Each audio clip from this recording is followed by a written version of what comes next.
Hello, everyone. Welcome to another Journal Club with Vestibular First. We're very happy to have our special guest tonight, Alex Germano, to discuss vestibular treatment for the older adult. And I'm going to have Dr. Germano introduce herself a little bit more for us, if you would. Yeah, absolutely. I'm really excited to be here. My name's Alex Germano. I am working in an outpatient mobile physical therapy setting, kind of seeing exclusively geriatric patients kind of all day in the community.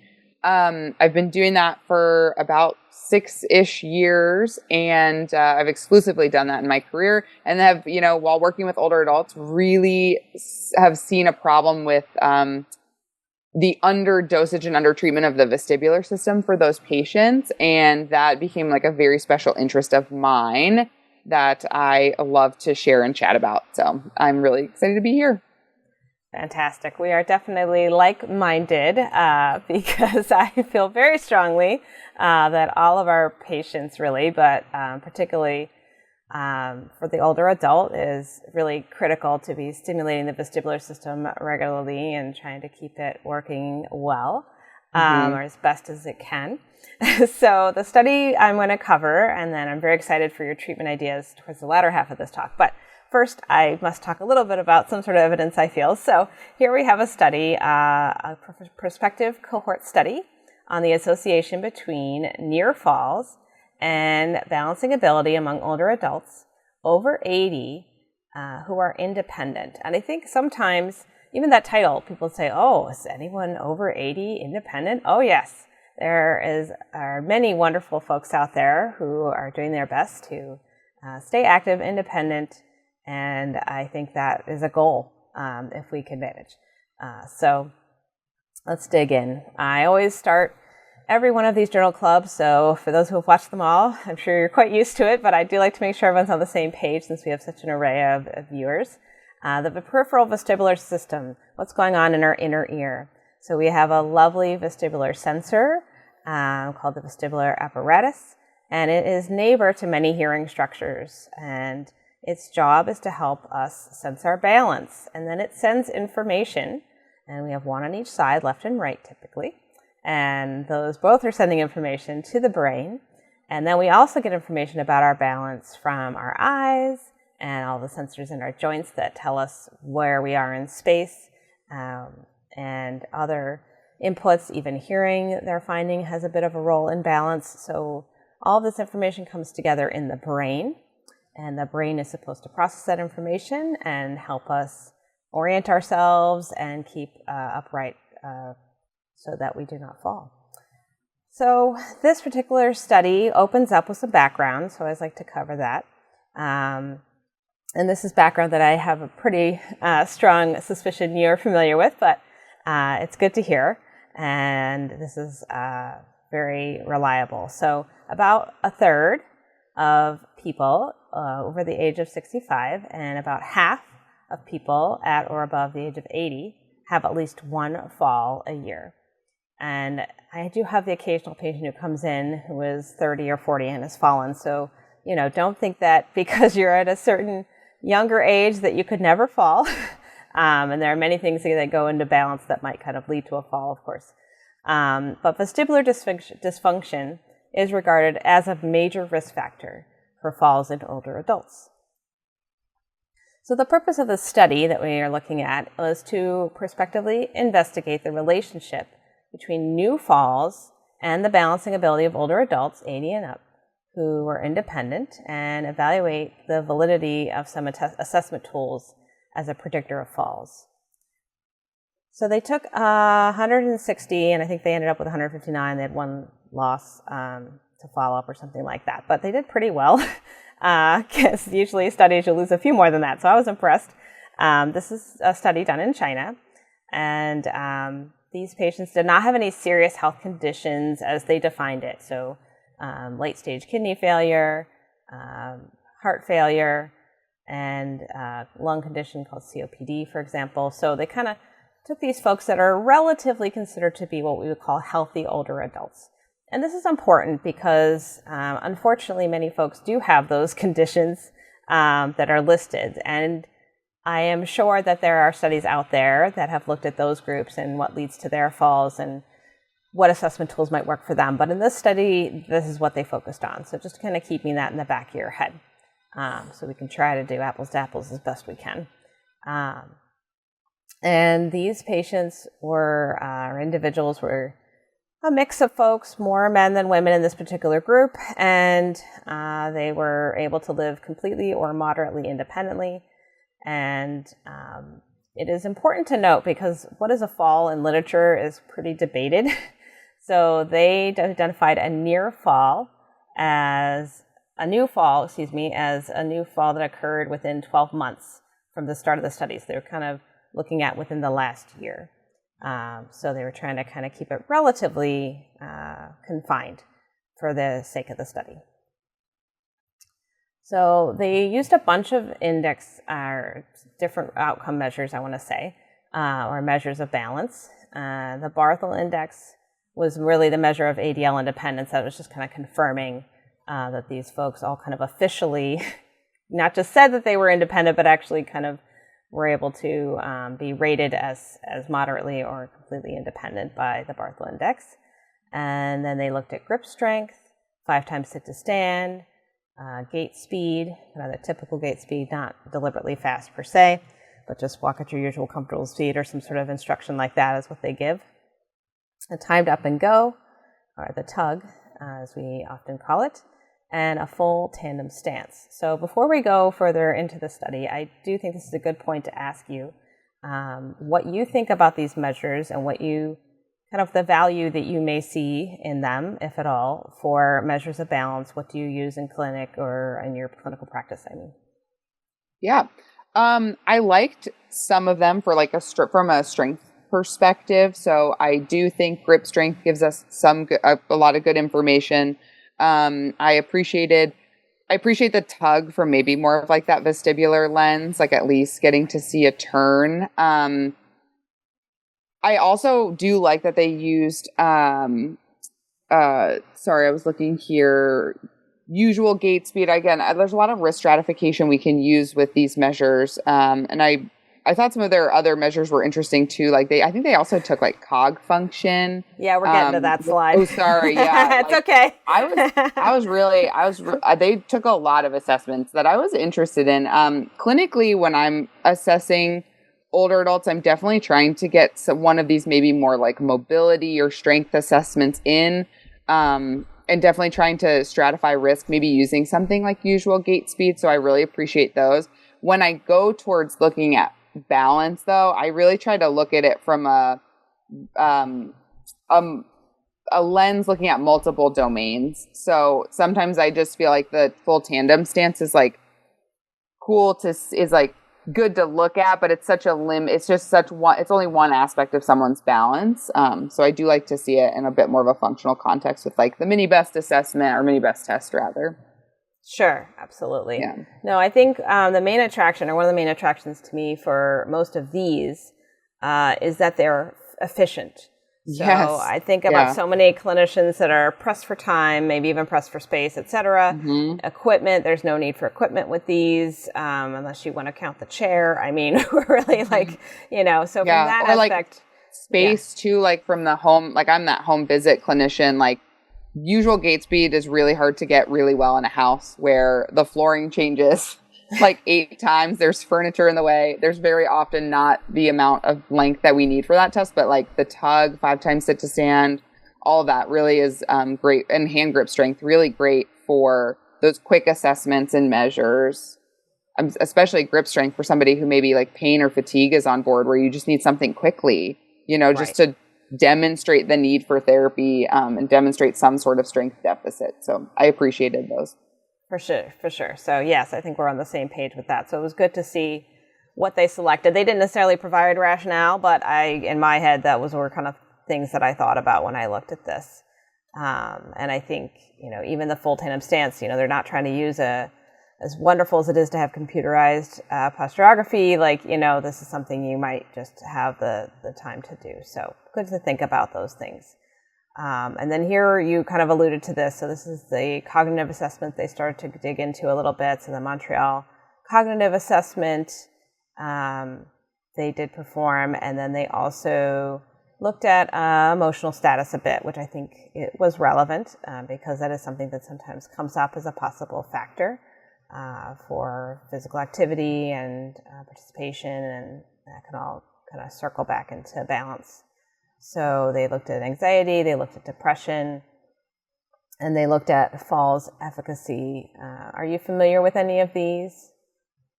Yeah, more specifically, the MOCA, or the Montreal Cognitive Assessment. I'm a bit more familiar with. It's a good assessment too in terms of capturing people with mild cognitive impairment, which is actually a really tricky population to capture sometime with other traditional cognitive measures. So I did appreciate that they used that because it's important to capture those, like just, beginning their journey, maybe like on the spectrum of dementia or suffering from that mild cognitive impairment. So I thought that was a good cog outcome to use. I have not used that specific anxiety scale before, but have definitely do a lot of depression screening in my line of work, and falls efficacy, or like activities balance confidence scale. So gaining perspective from this population in particular is absolutely humongous. Like, these folks, especially older adults, just come with so much history, so many feelings about themselves and their bodies, and it's just critically important to gain their perspective through like that efficacy scale. And yeah, a lot of people are suffering from depression. It's the most common psychological mood disorder in older adults, and it's very underdiagnosed. So love the holistic perspective that this team kind of brought to the patients. Definitely. All right. So they did, I think, feel compelled, and I respect this as researchers, to have, this kind of more traditional. It's been around for a while, though. This computerized dynamic posturography, so kind of these truly, many would view objective measures. I'm just jealous that they could do it. Yeah. Right. So the machine is measuring, their ability to keep stable under different conditions, and it's really trying to maybe identify what are we using for balance. Are we using our vision? Are we using our vestibular system? Are we using our proprioception, our somatosensory, to kind of orient ourselves? What are we weighting more strongly and things like that? So this test definitely looks to try to draw that out, and limits the stability, which I also think is very informative. And then there are ways to informally do that without posturography as well. I think a common one that people tend to use is something like the functional reach, but you're just looking at what happens when the person has to kind of shift their weight or reach outside their base of support, things like that. They're very functional, but can be challenging. And then tandem walk, which again, I think is just kind of a quick way to try to look at dynamic balance when challenged at a higher level. Although I agree, I think it favors the use of, if you have a lot of good proprioception and leg muscles, I think you're going to do well, which, it's okay to know if that is a struggle, but it's definitely not all the information we need. And then they look at some health measures, some blood test measures, which I thought was interesting, and we'll talk more about that later in the results section, as well as bone mineral density. So what are the results? I just want to know. Tell me the answer, Helena. Give all these details. Well, I like to know how a study's done, because I think, that's going to weight how much attention I want to pay to it. So during the 12 months of the observation, a total of 159 participants were included, and they found 108 new falls amongst 59 of those participants. So in my head, that's about a third, interestingly enough. So not quite the 50% that they had kind of quoted in the background, but that's good. I mean, because they knew they were being watched.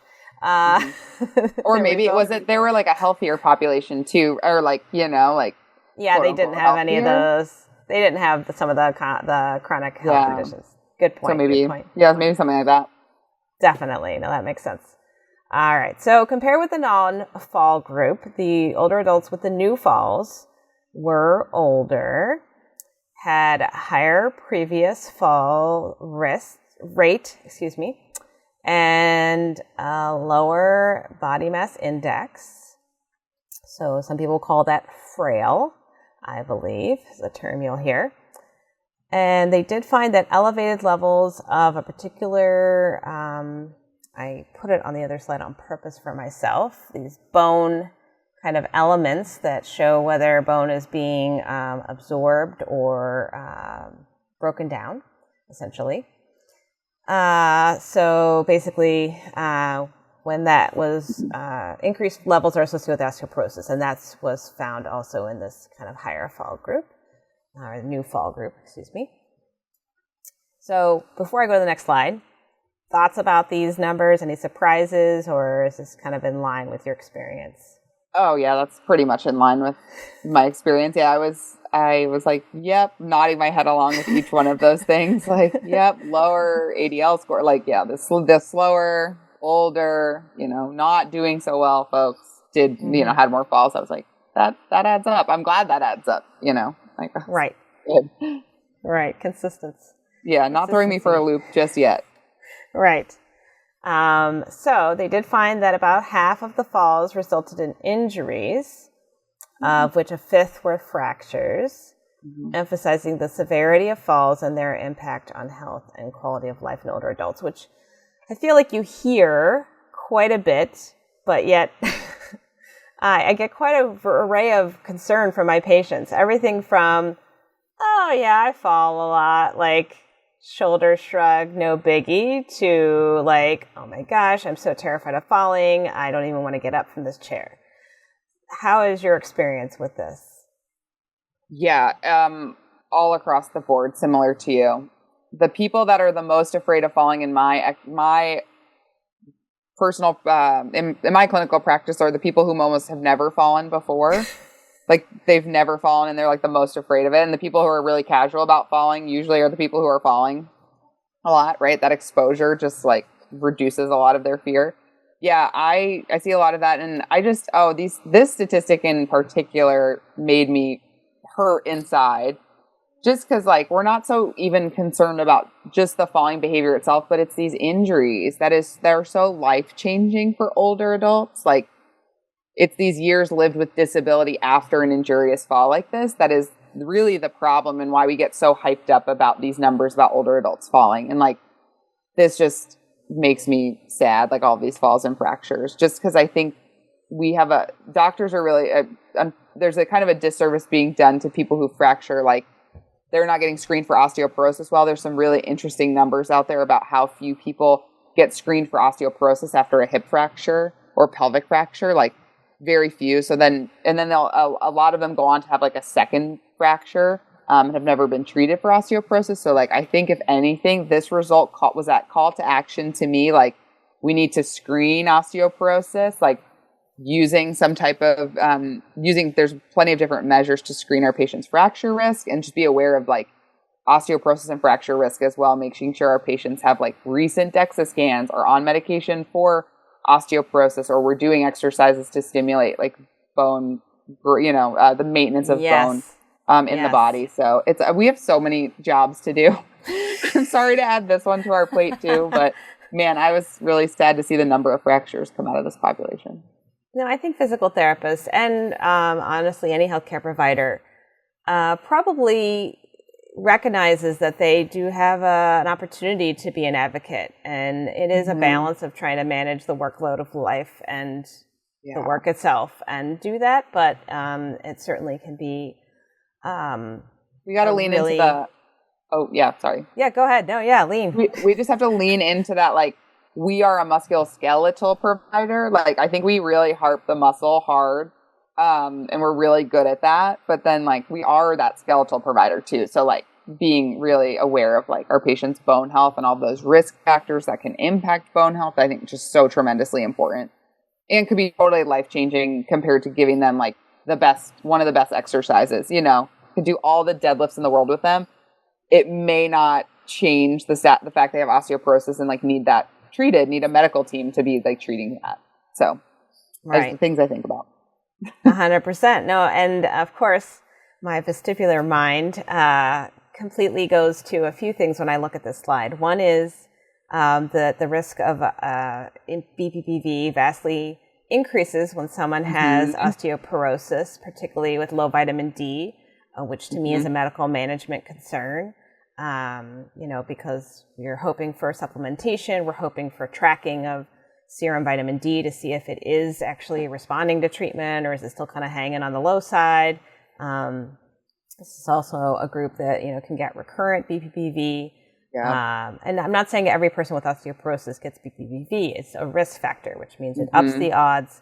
And we know that if you treat BPPV in someone, you automatically decrease their risk of falls by 64%, which is crazy. There's not much else in therapy that'll do that. Like, that should get the people excited. I know. I want everyone to be confident in treating all complex forms of BPPV. This is one of my many dreams. But you're fighting a good fight.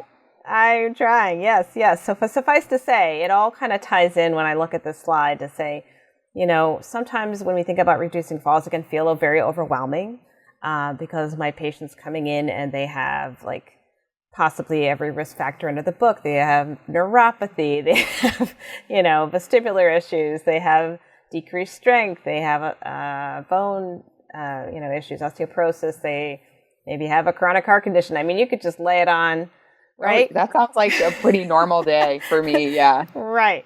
Like, what do you do first? You're like, where do I go? It's tough. It's tough with 100%. That much going on. Yes. And that's where some of our creative exercises, I think, really have the opportunity to, I call bang for the buck. I don't want to give away any of your awesome exercises, but I think about one that I give where it has to do with the patient reaching left to right. So they're shifting their weight, they're working their abductors and their hips, and then they're also having to turn their head because I have given them some, thing to reach for. And so we're getting vestibular work. So, there's a way to kind of try to maximize your time with your patient, yes. Right? Mm-hmm. You have to have that. You have to have that approach with this population for sure. Right. All right, great. So compared to the non-fall group, the ADL score, the hand grip strength, the full tandem completion rate were lower, and the tug and the 5 times sit to stand were longer in the new fall group. And the cutoff for the timed up and go of the tug predicting new falls was greater than 12 seconds, which I believe is in other literature, right? Yeah. I was impressed with that number coming out for them. So yeah, so it's just nice. Sometimes, even though something's been shown in a study or several studies, it's just good to see the consistency, because to me, that's something I can lean upon even more strongly when I'm trying to make a goal.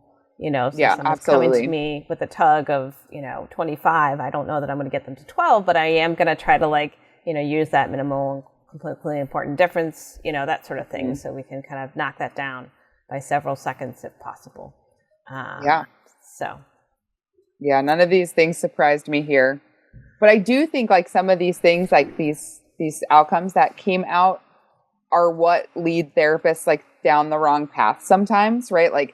We see, they're bad at tandem stance or they're bad at their sit to stand. So the only intervention that gets applied for the patient is tandem stance and sit to stand. Yeah, you're I'm going to work much smarter. I want them to get better at these outcomes. So the thing I'm going to do is just do a bunch of tandem standing. And you're well, is that really what, does that make them less of a fall risk because they can stand in that position? And it's not really.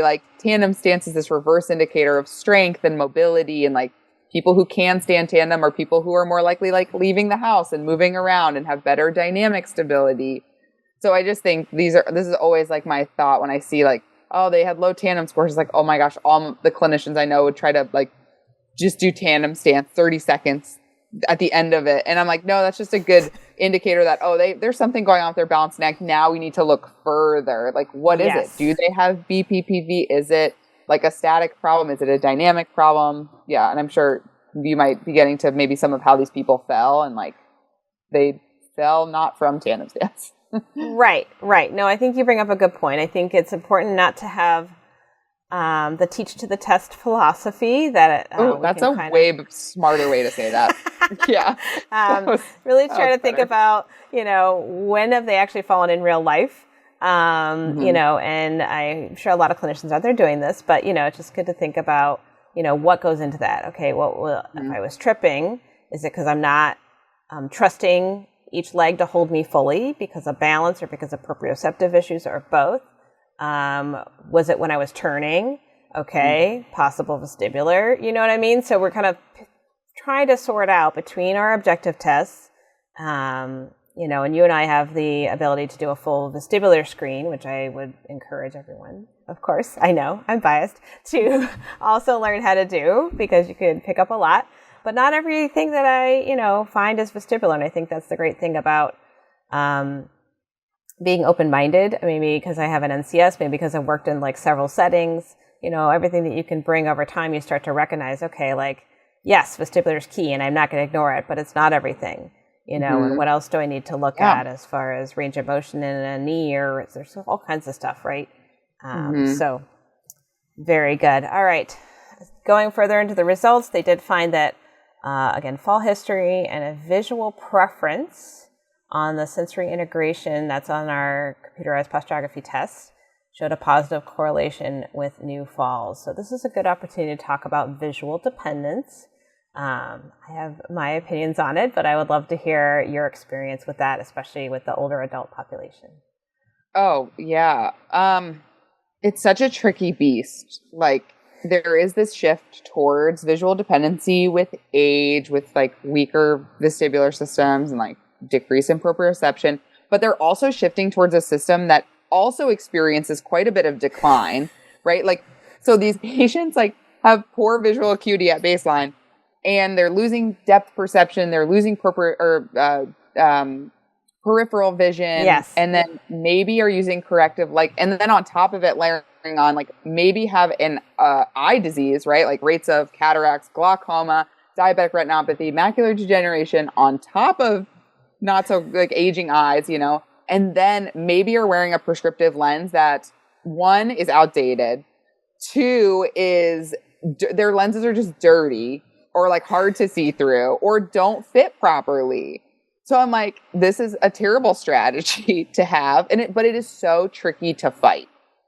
Like, I think so many of my patients think it's so, like, it's just totally normal to like just look straight at the feet when they walk. They're like, oh, I just look down now, and that's just because I'm getting older. But I think there's a huge role to play in like we have to screen their vision and see what's going on there and what's available to them, and make sure they're in a new, well-fitted, clean lens, you know, or that they know how to use their trifocal or bifocal correctly. Like, another huge area for opportunity here. But it's a really tricky beast to fight and like to completely remedy, I would say, in my clinical experience. Right. Like, I could give it my best effort, but I think my patients will sometimes, especially as complexity of the environment increases, switch to that visual strategy like pretty hard. So.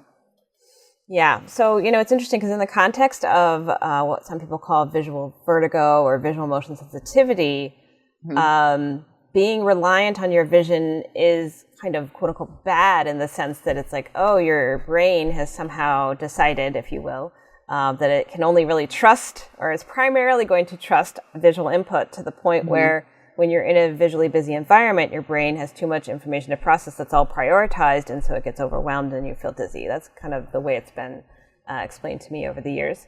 And so this can happen.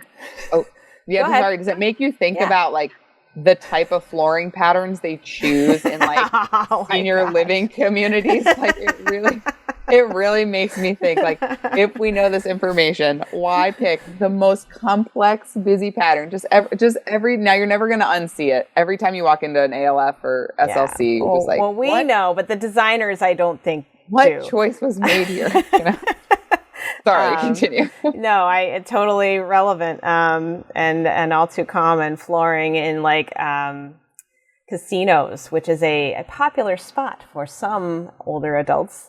And they can have these patterned carpets that are just like next level because everything's flashy and whatever. And patients, I can't go to the casino. This is really important to them because of this visual overwhelm. Be that as it may, I think in the context of the older adult, it's not just about busy visual environments, but about sensory processing. I think a lot about sensory processing. And I think when I was a student many, many moons ago, sensory processing was primarily discussed in the context of children. So when children would have certain developmental issues, they could have difficulty processing inputs from their vestibular system, their vision, et cetera, their proprioception. So this actually can be something that someone has their whole life, number one.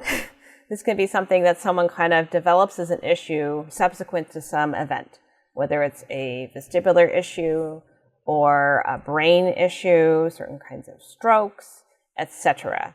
Now, the way it presents can really vary, but it's not always that they're bothered by busy environments. Sometimes they're just like, they won't know where their leg is, I swear. It's like the joke about like you can't dance because you don't have two left feet. Like, just kind of this sense of body awareness, and especially when there's other asensory information that they're also trying to pay attention to. This kind of idea of what some people call dual tasking. Mike Studer talks about this a lot in brilliant ways. But the important thing is, I think as a clinician, it can be difficult to sort out, how much do I challenge someone and how much is really kind of too much and they're not ready for it, which is the equivalent of giving somebody a 100-pound weight when they're not ready to lift that.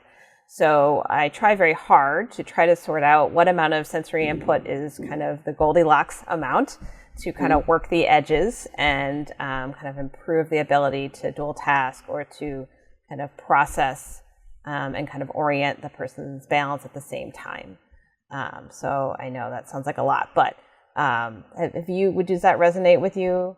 Oh yeah, absolutely. I'm always thinking about like how my patient's brain is working to select what system they're going to preference in different scenarios, and thinking about putting them in situations that will require them to shift to maybe one system or the other. And you're right. It's all about just finding like that zone of tolerance for them and working from there and like figuring out, like where does the breakdown start to happen, and let's start there, versus, because I think sometimes with the vestibular exercises too, like they can get really hard really fast for patients, especially like who don't turn their heads much anymore, don't move their bodies much anymore. So sometimes like we can kind of go in way too fast and think like, and see them, and then if they fail and we lose that therapeutic alliance with them, because doing this balance stuff is really scary, and who really wants to feel dizzy during therapy? That's a really tricky line to walk. So absolutely. All right, so they did find that the objective measure of the total composite equilibrium score on that computerized balance test left. For some reason, I don't know why the left hip was more important. It was interesting to me, but possibly just an anomaly situation. Left total hip bone mineral density, left directional control, and endpoint deviations. This has to do with kind of being able to shift your weight, the limits of stability, that sort of thing. Were also negatively correlated with new falls. So kind of the worse they did, the more new falls kind of correlation there. And they did find the cutoff point of predicting new falls was under 52 on that particular machine, which I've seen similar numbers also in other groups. So this was also consistent, at least. So any thoughts on kind of directional control, limits of stability? I know Erica DeMarche, she's Balance Matters. You're familiar with her. She works a lot on kind of step recovery, which I think is very, very important to train. Kind of what do I need to do when I'm trying to regain my balance, and weight shifting and that whole genre of balance training. What are your thoughts on the relevance here? Oh, this gets me more excited for sure. These results for like interventions, right? More than the tandem stance. It gets me really excited to I think this is the really important stuff to remedy, I was happy to see maybe people didn't have great limits of stability, because I was like, oh, this is something we can absolutely work on, and got me definitely more excited from an intervention perspective. And totally agree. The step recovery is super important to be working this with the older adults. Yes. So their conclusion in this study was the combined use of the tug and the computerized SOT was useful in further improving the accuracy of predicting new falls. And I like this because a lot of folks know and use the tug. So this is reassuring that it does have, kind of value in trying to provide, some direction in how we can kind of efficiently choose what we want to use, which isn't to knock things like grip strength, right? So it's kind of like a little bit case dependent, and I think our exams should be a little bit like that. I mean, obviously there can be a lot of overlap, but on the other hand, I am hearing about falls without explanation. I know I am definitely screening the vestibular system because you can find BPV in this older adult population, particularly without a complaint of dizziness at all. Those are my favorite statistics. I spew those out to everyone. You should know there's this much undiagnosed BPPV out there, Yes. or asymptomatic, or their symptoms are reported differently. Yeah. Yes, 100%. But I think these I know we're saying the one thing about geriatrics that I love is how much data we have around all of our outcome measures. We're so blessed and lucky, and so I just I love just more data for more outcome measures. That means I have choices, that it's just all about how I apply these outcome measures and who I apply them to. It's good not to be limited. So some people get annoyed because they're like, oh, we've got so many to choose from. Somebody give me the right answer. And I'm like, no, this is great news. Freedom for all these outcome measures is great. So I was glad to see the tug come out high on this one. For sure. I would say for me personally, the more experience I have gotten, the happier I am to have complexity in both my patients themselves, and because that gives you a lot to work on, which I like. Yeah. I get a little nervous about the person who comes to me with one complaint. I'm like, okay, I've really got to I can't go too far from that complaint, Definitely. So yes, I think it's good. And the complexity also offers us opportunities to kind of see, okay, maybe this isn't a day to work on strength. They're feeling super tired. Okay, what can I work on vestibular-wise that's seated to start kind of as a seated warm-up? And, not all of these outcome measures were about walking. And although walking is obviously very important, sit to stands, grip, those are good things. So, again, not to, teach to the test, but just to give examples of outcomes that you could do on a re-eval day that maybe just happens to be not a good day to, reassess walking or something like that. So, I love it. And I love this information too. So among our 108 fall events, 73.1% were caused by a decline in the dynamic balancing ability.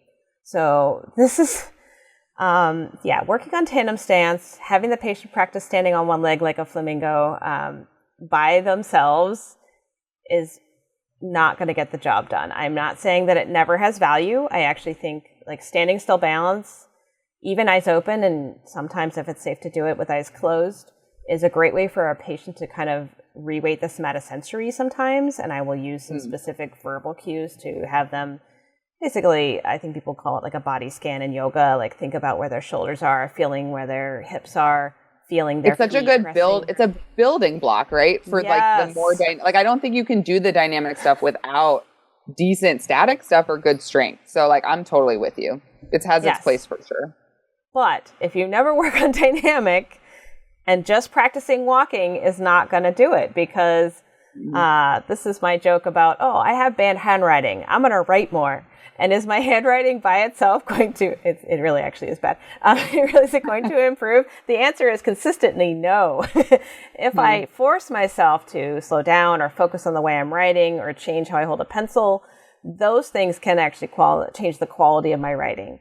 So this is where, when we're talking about dynamic balance, and cueing, and obviously there's an argument for not cueing too much, but trying to figure out ways to give input, even if it's not a verbal cue. It's like the Balance Matters, they give a click, giving different auditory cues, giving different feel of the feet on different surfaces, giving them the ability to kind of shift in different ways and on different surfaces. And, I think people are doing pieces of this, but I'm so greedy. I want more. I want more diversity. I want functional stuff. I want carrying heavy weight, which I know you're really into, and I say really heavy during everything. Yes.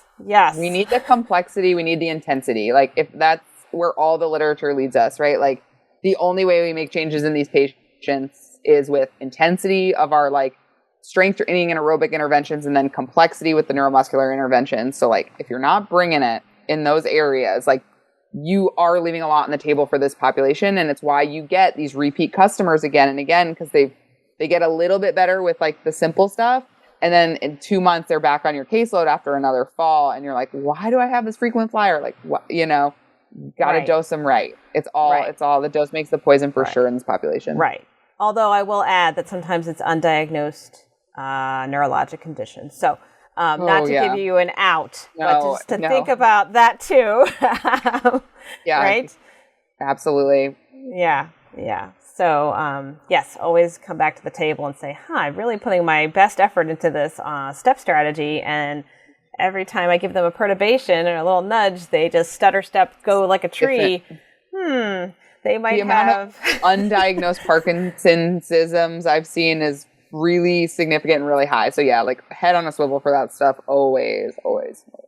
Yes. So, you don't want to call everything cry wolf situation, but you also want to be, attentive and try to kind of notice motor signs, because that's the primary way that we find these conditions. It's not a sudden event usually the way that, say, a stroke would more likely present, for example. Yeah.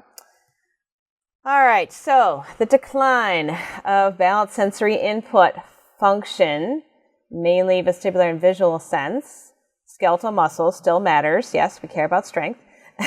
And related postural control, all these important strategies that we need to train constitute the main factors. So this is really to guide our treatment choice, as well as, of course, the outcome measures that we might choose to use to show whether those things are a deficit or issue or not.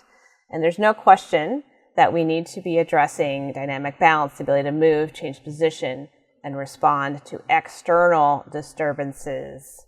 So someone bumps into the person, or they kind of unexpectedly catch their foot on something, or what have you. These are the things that are pretty mission critical. And so I did put balance matters in here. And I'm not trying to sell anyone anything, to be clear, but I love that, like, this particular product strategy, there's training you can take from her. It does address these things. So, you don't have to specifically do this training. It's just a matter of keeping this in your mind and finding a way to address it, and not just kind of standing on one leg. So, and shifting weight left and right. These are the things that they're looking at, and vestibular sense. So we are going to look at all of those things now with Alex and her awesome examples of exercises. So let's strengthen. Let's do dynamic movement. Let's do vestibular and somatosensory. It's all on this list. Yeah. You're like, I watched this whole thing and I should have just seen this list. You set us up perfectly, though, because you talked about how exercises can't do one thing, right?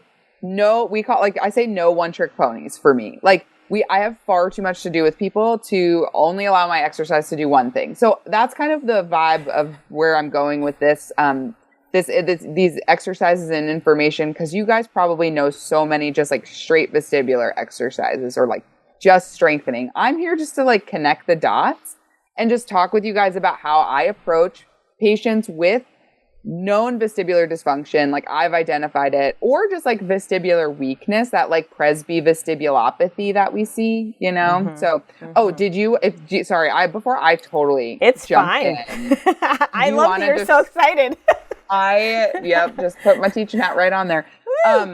You can intro me if you would like, or people can just look at that side, whatever you want. It's fine. I just like to say that, if you haven't figured it out already, our guest is highly qualified. She's a geriatric clinical specialist. She has a vestibular rehabilitation training background. She has been treating folks at Fox Rehab, which, goes to people's homes, in their living environments. And she has done quite a bit of CrossFit coach, training, and that is important because that has all the things to do with moving heavy things and functionally training. So there's nice overlap there. She is an instructor for modern management of the older adult, through the Institute of Clinical Excellence. And there is a certification that you can get through them if you want to train that route and hear more from her, because I would say it would be very valuable. But in the meantime, you'll get a little snippet of her brilliance here, and I'm handing it off. So much energy. Thank you so much. That's a beautiful introduction. So Basically, all of my patients, and maybe I've simplified my clinical practice too much, but really what I've seen is all of my patients who either have that just kind of age-related vestibular decline or people with known vestibular problems or histories. I am very interested in doing these 3 things during my sessions. I want to get a head turn in. Some type of exercise once a session, we're going to be turning their head. It's such a big miss. Think about all the sit to stands you do, the deadlifts you may do, the loaded carries, the walking. None of those involve a head turn. So I think it's critically important that we're getting people's heads turning. We are working in a reduced vision state, and I'll give you some options for that. But one exercise, pick something that you're going to reduce vision so that you can help substitute in with other sensory systems, right? I can use that vestibular a little more, use that proprioceptive a bit more. And then I really encourage the use of compliant surfaces once a session, getting people on foam to, again, reduce that somatosensory input. Hey, if you could double up and get reduced vision on that foam too, then we're really kind of addressing some of that vestibular fitness that we'd like to see back in our patients. So I think about those. And then I also think about what structures I'm targeting. And we had kind of talked about the anatomy in the beginning, but I'm really thinking, how can I get their otoliths activated, or these linear accelerate, or these sensors for linear acceleration? So side to side movement, forward, back, up, down. And then how can I get semicircular canals rocking? And that's going to be with that head turn, or kind of getting the head moving in different ways. So that's kind of the basis of how I think about things. And then I just choose exercises that fit these categories, which makes my job a lot more easy when I just think about it like this. So this is an example of how I kind of think about activating each part of the system. You see me closing eyes. We're going up and down. We've got visual fixation. This is just a quick video just to demonstrate how you can layer these things really into a whole session with somebody, and how you can really increase complexity of exercise. And I'll kind of break this down a little bit here going on, but you'll see even fun things like jumps come up in our programming to work on, hey, impact training, power training, and then work on that vestibular function too. All right, so think about using that vision, think about using those compliant surfaces, think about using vestibular kind of as a layer to exercises that you're already doing with patients. That makes this a lot less overwhelming. And you'll actually find time to fit it in instead of thinking that you have to create all these brand new exercises for people. Because I think that can be really hard to think you've got to overhaul your whole clinical practice. So just think about these things as layers. So here's my first stop for you guys is that head turn. So I'm going to pause one because it might be too much to see one at a time. So there's a few ways to think about head turns in this population. If you're looking at the video on the left that's moving, this is me doing some predictable head turns, right? So I think in this population, what I have found to be really helpful clinically is one, using visual targets. And you can jump in at any point here too and give a head nod, but visual targets are really helpful, giving them something to look towards. Because if you just say look to the right, you'll probably get half of the range of motion you're looking for, especially adding on neurological conditions. And then in the beginning, we were talking about scaling some of these exercises to make patients successful, but this is a predictable head turn. I have been told the patient I'm going to have them look to the right. They can prepare for that. It's a bit more anticipatory. That's a great place to start. And then moving towards maybe some more unpredictable scenarios, where they're turning their head either to a verbal cue from you, the therapist, or my favorite exercise is having them have to look around an environment for different colors of things. Like if you're walking outside, find 5 red objects, and now their head's having to bob around left, right, and they're having to make all these head turns that are a bit more chaotic. And so I love that approach, as they feel more secure in that head turn, because a lot of people just don't feel very comfortable turning the head at baseline. So I like the idea too, if you see that exercise, again, no one-trick ponies. We're working on stepping. We're working on head turning at the same time. We could add in a dual task layer or a cognitive layer with whatever visual cue you're using.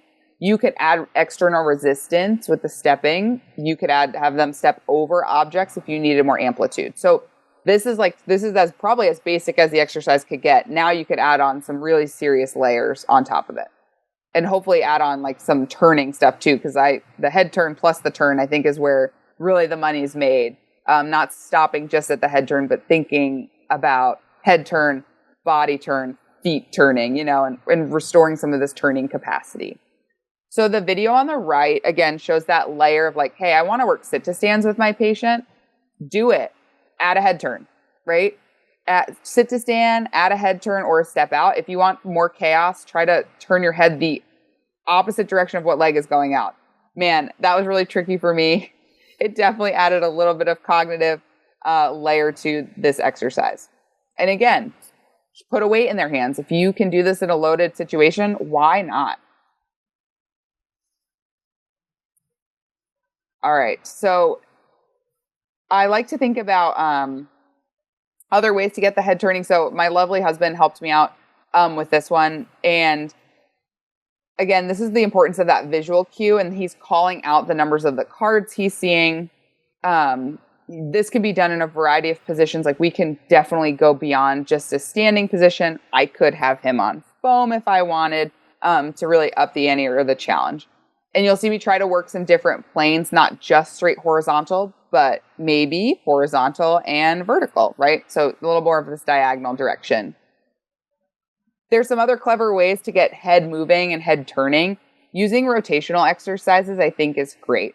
So you'll see me kind of rotating, but you're going to see my head naturally turning during some of these exercises. Oh, sorry, there's a chaotic 18-month-old in that video too. A great way to add on a little bit of that vestibular layer is to watch the weight or keep your eye contact on it as well, because then they'll naturally turn their head with it.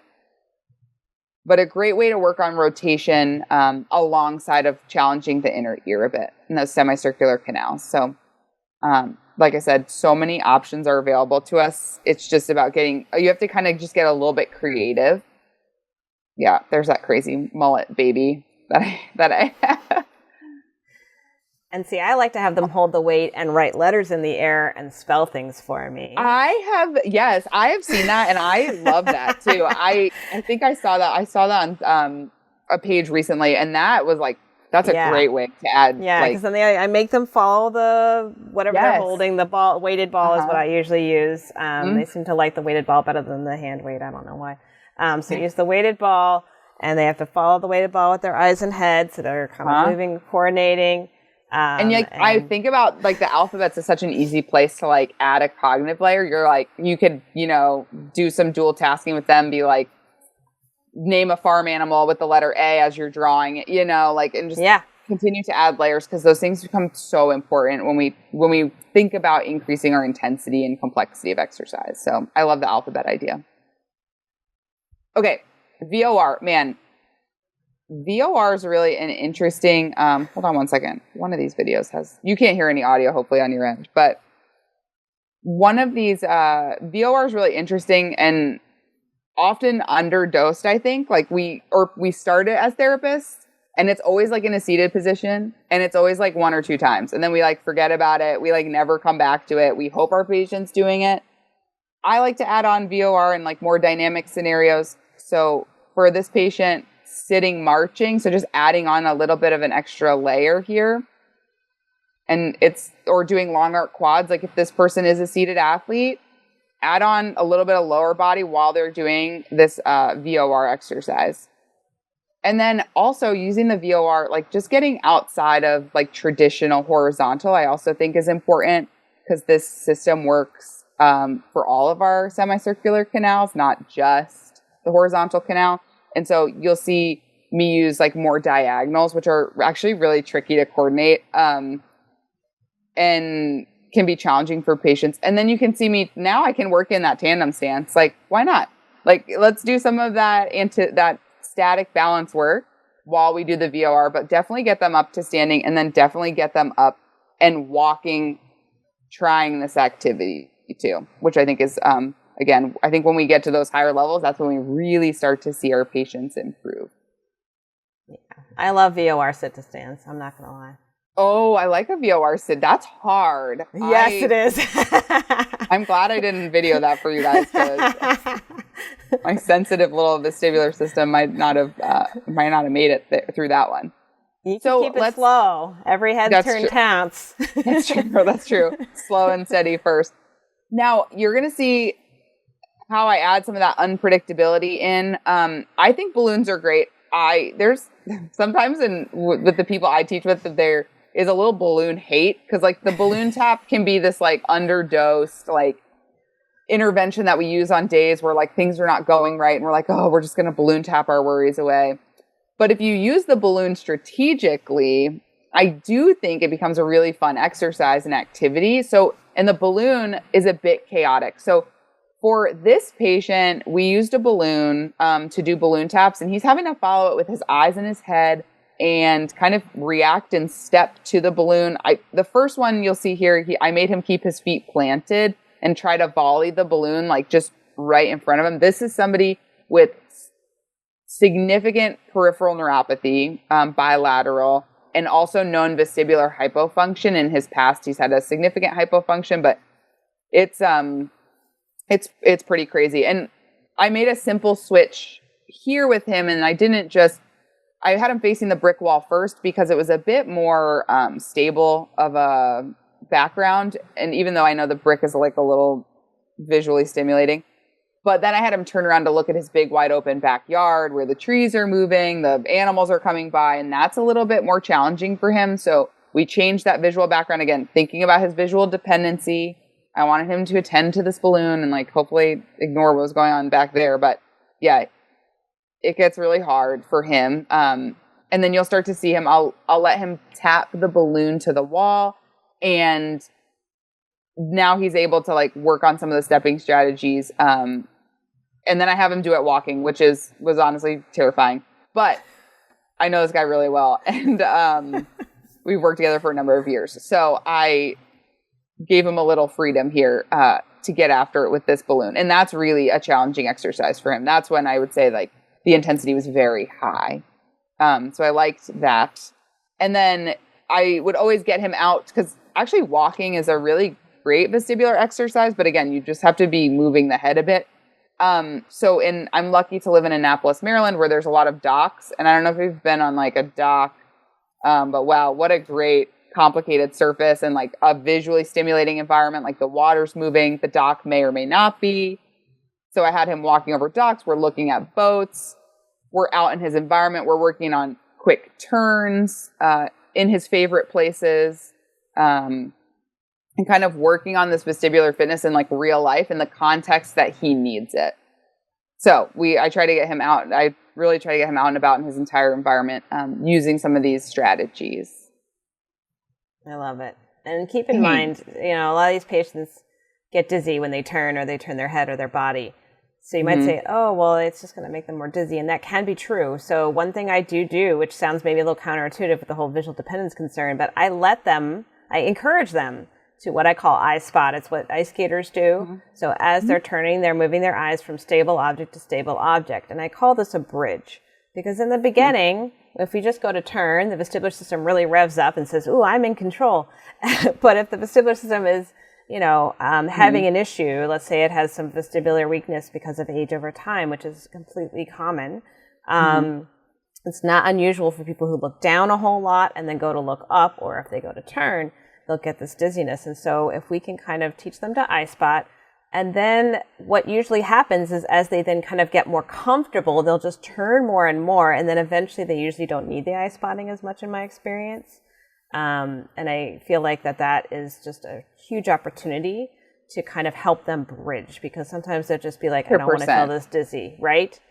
Yeah, we're just like asking too much. Like it'd be, again, like taking them from not being able to deadlift at all to a 200-pound lift. Like we need to have steps in between ready to give them. And if that means using a visual strategy, let's go for it. Like, and then if they're naturally going to turn more over time, like that's what we're looking for, Yes. So absolutely. I love that idea. So reducing vision is something I commonly add on to like traditional exercises I'm doing. But I think, again, I think you did a beautiful lead in here. You didn't even realize it. But building bridges is important when reducing vision. Because again, if you take somebody who is struggling with their vestibular system from full vision, well-lit room to no vision, close your eyes, you'll get either one of two things. They're going to be terrified, or they're going to do that like peaky eye thing where they like do have their eye open. Yeah. Yeah. Neither are helpful scenarios. So I like to, especially for my visual dependent patients, the lookers at the floor people, like give them a big bulky object to hold and walk around with. I was using grocery bags in this example on the left, but you could use, I like medicine balls if you want to use like a weight, or a Swiss ball, like something big and bulky. They can't, when you look down, like there's almost no point. You can't see anything but the object. So this is a great way to start scaling that visual, like you're changing their visual environment. Like you're reducing the capacity to see some of their environment. So that's my favorite place to start. You could use dribble goggles, which are like really funny goggles that have the bottoms blacked out. Mm-hmm. If they need like actual something blocking out the bottom of their vision, you could use light to your advantage. So darkening a room instead of going like pitch black, right? If you're in someone's home, you might be able to darken a room. If you're in a clinic, your coworkers may hate you if you do that. So for those, they're used to it for my concussion patients. Like turn all the lights off.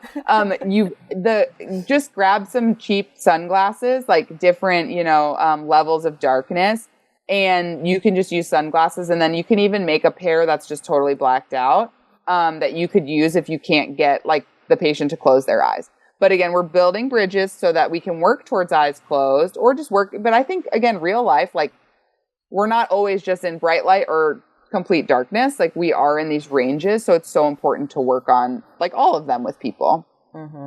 On the right side of the screen is just simple layer, right? Like I'm doing deadlifts with a dumbbell, but my eyes are closed. This is a very easy way to add on the layer without having to add a full other exercise to the picture. And actually this is very challenging when you start asking people to reduce vision. I noticed that this one especially is like quite tricky for most. Mm-hmm. Okay, I don't have as much. A lot of the compliance surface stuff you saw in that other video with the gentleman walking on docks, over grass, over gravel. The Airx pad, love it. So great for clinical utility when you're in a space where you can't get them over more complex surfaces. But my goal, and I think all of our goals should be to get them to the most like realistic surface that is going to challenge them. So I love a soft cushy Airx totally, but I just love grass. Like, let's go walk on grass that's a bit uneven. Let's go walk on one of the floating docks, which is like just horrible. Like you get terrible somatosensory information from, because it's moving, the water's moving, it's a whole thing. Or walking over sand, or if you can get to these places, I think it's real. Or encourage your patient to, for home exercise, hey, just do some like walk on the laps on the grass. Like these little things can make a big difference and shift instead of like taking their walking program over just flat, even terrain. And if you don't have access to that in clinic, there's so many ways to kind of replicate, in my opinion. So of course there's different stuff you can buy. The Bosu, the balance pods. Yeah. And I've been known to use like legit pillows, and couch cushions are good. I'm not above that. Yes. I have also done, I had like a big mat that you would put on the floor if you're going to practice like floor transfers. So it's like something soft and like a little bit of cushion instead of just going right to like the hard cement. Yeah, those like gymnastics mats, if you have the access to those, like stick something under them to make it more lumpy. I love that. I saw a really good intervention in one of our courses that they had placed like a bunch of stuff under their like turf mat, and it was totally unpredictable. It was a great like reactive balance exercise, and just full chaos for the somatosensory system, really. So it was really cool to see that. Yeah, stack up a bunch of yoga mats. Like there's a lot of options here for sure. So if the Airx is not something you have or have access to, or you're building the bridge for your patient to get to more complex like outdoor surfaces, then I love all the options that you just mentioned. Awesome. Okay, so then shifting towards like, oh, hold on one second. It's me bopping around all over. Me shifting more towards like I want to work the otoliths well. So I really encourage people to do some like linear movement. So I always make sure I'm doing like I'm moving people horizontally and vertically a bit. I love, and this is a good way to incorporate the compliant surface plus some stepping. It could be reactive stepping. It could be to some type of cue, but using the AirX to do some step up and overs for amplitude for Parkinson's patients also love. I also love ducking. I think it's like a weird skill, like, but functional in a sense. If you have to duck under and over something, I typically, if I'm doing this ducking maneuver, I will hold like a cane or a PVC pipe or something they have to physically duck underneath. And I can tell them to like keep like an eye on me or something like that to kind of help stimulate that lateral, that just that otolith organ a little bit. Reaction time, baby. It's a thing. It's not just for athletes, I tell you. Nope, not anymore. And then at the end here, just doing these are called Cossack squats or just like lateral lunge, whatever you want to call them. But again, 2 for 1 on that, especially if you give them like a target to fixate on. Then you'll see there's a lot to do in the, vertical jumping to get that saccule kind of activated. I just like jumping a lot. You can do squats for sure, but jumping is something that I think a lot of Geri providers just don't think is attainable for their patient anymore. But I'm telling you, this is a really fun way to load up some bones, work on type 2 muscle fiber, power, reactivity, just have their hands on something. Like just let them use their hands as much as they need. Give a good warm up before you go into jumping because, you don't want any old injuries to pop up. People have not jumped in a long time. Yes. Warm up the calves really well. Do some like pre-jump jumps and then let them use their hands as much as they need, but it's such a good way to stimulate that kind of vertical plane a bit. And then you can do little mini switch jumps where like one foot goes ahead. Ooh, and then the other. I like that little coordination, like bilateral work. And they feel safer with that than sometimes the double jump for some reason. So I will kind of use that as a bridge actually. Mm-hmm. I love that. Like I do like some modified jumping jacks or things like that too. And that is super. I think the jumping stuff just becomes really fun, novel for patients. They've like never experienced it before, but also are really impactful. So, okay. So I put together some complex combinations for you guys just because, again, we are working on so many things at once. One of my favorite applications that I have absolutely no affiliation with, just a deep love for, is the Clock Yourself app. It's on any, device you can download it. It is a wonderful application that's typically centered around you stepping to a number on a clock. Say you're in the middle of it. So you're supposed to just step out to a number and then back and then repeat that for whatever number she says. And it's at random. So there's this like volitional stepping component to it, which is great. But there's ways to level it up so that you can get more of that vestibular sense to it. So the first one I do is on foam. You could reach down. You could do foot taps. Wow, that was a really fast transition for people who've never heard this before. So you can stand on foam, and there's me on my pillow. So pillows work. Doing reaches down to the numbers on the floor. I then can do steps or foot taps off and on that foam. And then you can just simply close your eyes or have the patient close their eyes, which is just an easy way to be using this application. Doing reaches from behind at the simple colors or doing full turns. And again, this does not need to be a full turn by any means. You could definitely scale this back to 90-degree turns. I think I was just showing something flashy here for the internet. But beyond just the clock, this application will call out random color or 4 colors, which I use a lot. I use these discs. I place them all around and have the patient search for them, find them. And that's like that's my bridge to like really functional, type activities. Mm-hmm. Because how often, if you're walking around your kitchen and you're like, what did I need? What was that thing? And you're searching in different drawers for stuff. So I like to take this out of the clock shape or out of the like circle shape and start doing some more like practice where we're turning and we're reaching. I'll just play those two. Searching for colors. I'll put them up high on counters, like all over a room, and we're just It's like my Easter egg hunt. I do that with hand weights from 1 to 5, and I hide them in the room. Then they have to do a functional carry to put them back on my rack in my clinic. Ooh, I like that. Fantastic. Yeah, you just add a weight vest on to any of clock yourself and you're up in the ante. So add a load, you know? And then, again, just getting out of that clock orientation, just to see a patient do it. This is somebody with Parkinsonian-like gait situation, somebody who I did help get to a neurologist because I was very concerned about the movement I saw. So again, super big call to action for that. This is just him stepping at, whenever the color changes, he's supposed to laterally step to each target, which is, you know, he's got to orient him to where he is, or going forwards and backwards too. So working on different directions, sudden starts and stops in this population, really critical. Stepping in all different patterns. So I do like to get beyond the clock. You just have to get creative. Once you start using it, you can really see the utility far and beyond just a clock shape. Yeah. All right. I think that was all I had. So that's a lot, and I love it. I hope that was good for everyone. Yes, definitely. So tons of treatment ideas there. Just what I was hoping for. Perfection. All right. So we're going to wrap this up. We'll take questions when we get them, which it'll probably be when this is launched. Folks will usually put them down below in the comments. So we'll watch for those, and I promise to get responses back to those who have questions. Yeah, absolutely.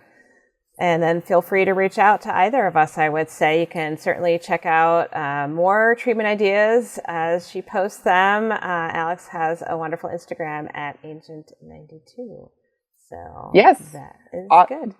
Yeah, thank you guys so much for having me. I totally appreciate this and looking forward to hearing from your audience for any questions about implementing this stuff with older adults. So. Definitely. Thank you all for joining us tonight. I hope you got a lot out of it, and we'll look forward to seeing you at our next Journal Club. Bye now.